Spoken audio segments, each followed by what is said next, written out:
guys, what's up? Welcome back here to today's edition of Intuitive Angling, and man, I appreciate you guys checking out today's video and spending some of your day with it. Really appreciate that. And guys, today we're going to be talking about why, if you are a livescoper, there are consequences that you have to face for choosing to livescope for bass. I want to do this as a follow-up video to the video I did a couple days ago on that Okeechobee EQ qualifier event down at Okeechobee, where the tournament was dominated, spotlighting for bass and canals. We got a ton of comments on that. And I think that there is a misconception amongst the livescopers out there that everything's okay, that they think it's a legitimate technique and everybody's okay with it and they ought to be excited about it if they do good in a tournament. That's not the case, guys. There are consequences that you have to face if you choose to use the spotlighter for bass. So we're going to get into that in today's episode here. Also, guys, a quick reminder, we do have my winter Fish the Moment lake map breakdowns available right now up on the fishthemoment.com website. These are maps I built for Fish the Moment, guys, lakes all over the country. Each map gives you 40 GPS waypoints you can download to your electronic units to go to those spots, to get on some good spots right off the bat. And then the point of that is that you can duplicate that in other parts of the lake on your own once you find out, the seasonal areas that they're in. So I'll have my Fish the Moment lake map breakdown link in the description of this video if you guys would like to order one there.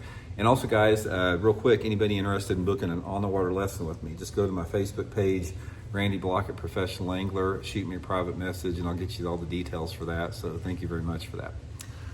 Okay, guys, this is what I want to get into in today's video. It's like there is a common misconception amongst the people that are in the bubble of Livescope that it's okay, and it's just another tool in bass fishing, and that those successes people have with Livescope should be honored and respected. That's not the case. Guys, I can tell you right now, if you're a Livescoper, you have got to accept the reality that I don't care if you win the Bassmaster Classic, if you win a Bassmaster Open, if you win an FL or MLF tournament, if you win a club tournament. I don't care if you catch a 15-pounder Livescoping down at OH Ivy. You're going to have to accept the fact that if you caught those fish and had success with forward-facing sonar, that a lot of people do not consider that legitimate. They consider that lesser than, and they don't respect it. That is the reality of the situation. So don't feel that, you got to pat yourself on the back if you've done good live scoping, because that's nothing to be proud of, guys. If you have to rely on a piece of technology to show you where to fish at, to show you where to cast at, to show you what the bass is doing, where you're connected to this umbilical cord of technology, that's nothing special. There's no art form to that. That's an insult to the bass. It's an insult to the sport. It's an insult to people that use it.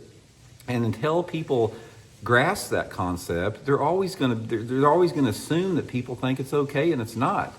That is the consequences if you choose to livescope for bass. You're going to have to deal with that fact that the success that you have with that livescope is not going to be acknowledged as a legitimate success in the majority of bass anglers' mind. Fishing is meant to be this. It's meant to, you go out there and you fish to find the fish. You don't go out there and allow some piece of a video game to show you where the fish is at. That's not what fishing is. The art form of bass fishing that people respect and honor and applaud are the fact that guys that put in their dirt time, they understand seasonal movements and behaviors of bass, they understand the subtleties of bass fishing, they understand how different type of environmental conditions and water clarities and light intensities affect lure choices, lure profiles, lure colors, speed of retrieves, casting angle, everything about it. It's the most when it's done in the right form, bass fishing is one of the most complicated sports that there are because of those variables that require so many decades to learn and craft with that. And forward-facing sonar, the reason people don't respect it, it's a shortcut to success. That's all it is. It's like it allows people that would normally not have succeeded to the level that they have to succeed because of their mastery of that technology. It's the same way as like Mark McGwire and Barry Bonds when they hit 70 home runs. Once people found out that they were aided by steroids, they lost respect for it. That's why those guys aren't in the Hall of Fame. That's why people don't consider it a legitimate record. That's why people, don't have any respect for the fact that they hit 70 home runs all jacked up on steroids. It's the same thing if somebody does good in a tournament live scoping. It's the same deal. Now, again, I say this not to insult the Livescopers out there, because again, like I always say, the tournament organizations have put those guys in the positions that they have to do that to compete. So ultimately, this lies on the back of the tournament organizations, not on the anglers.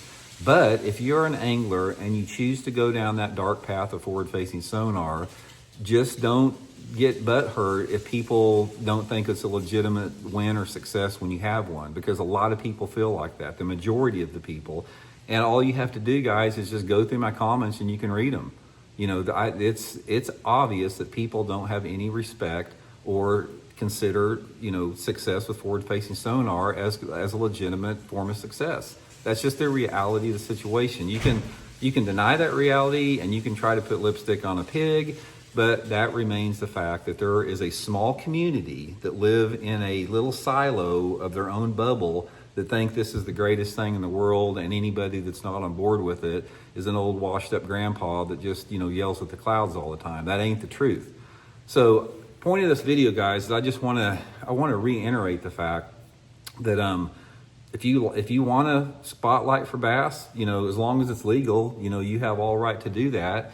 But don't expect people to get excited about any success you have doing that, because it's always going to be colored a little bit from the fact that you did not fish to find those fish. You turned on a video game screen and you caught that fish completely from that video game screen that you would have never known that fish was there. A lot of people say, well, just because you can see them doesn't mean you can't make them bite. Bullshit.